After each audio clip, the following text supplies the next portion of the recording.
大家好，我是小雷。梭子蟹最近上市了，我看到很多美食博主都在拍各种梭子蟹的吃法，看得我口水直流。今天我也去买点梭子蟹回来做给镜子吃。天是真的很热，还好走到菜市场近啊，不然这个高温天真的是受不了。我看那个梭子蟹，电视上从宁波那里抓起来都是活蹦乱跳的，不知道运到苏州之后这个价格会差多少。这个菜场改造之后真的里面很干净啊，一点味道都没有。近2年生意不好做，这里也都在招租。这个梭子蟹多少钱一斤啊？这个18。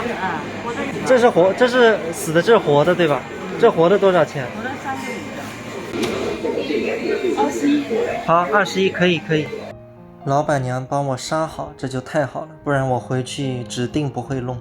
比我想象中的便宜啊！3只螃蟹21块钱，也不怕大家笑话。我第一次买梭子蟹，也从来没有烧过，所以也不敢多买啊，怕搞砸了。所以我后来又买了20块的虾，我把虾和螃蟹烧在一起。先切一点姜和蒜，今天用这个当下很流行的空气炸锅来做。先把虾放点水养，哎呦，先把虾养一养，不要一会儿热死。铺一层锡纸，免得一会儿焦掉。这个虾焯一焯水吧，不然太灵活了。把刚刚买的梭子蟹清洗一下，我还要再清理一下，我感觉它有些鳃啊什么的没有剪干净，有一点鳃，再掰掉。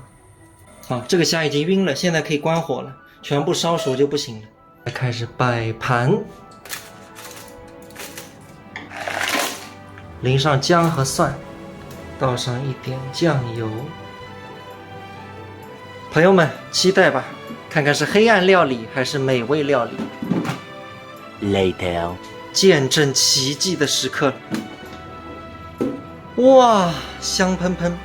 镜子吃饭啦，梭子蟹和这个虾的，看看，开吃，真的只是在电视上看到过，但自己从来没这么做过。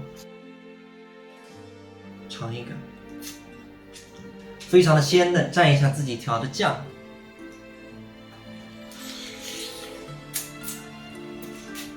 我们再来尝一个虾，看看这个虾脑袋里都有黄，哇，好烫啊！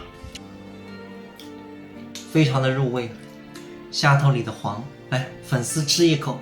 当然做的这个好，我觉得我只占30%的功劳，70%的话是现在科技发达。这空气炸锅做出来确实不错。现在味道怎么样？来看看这个螃蟹，嫩得不得了。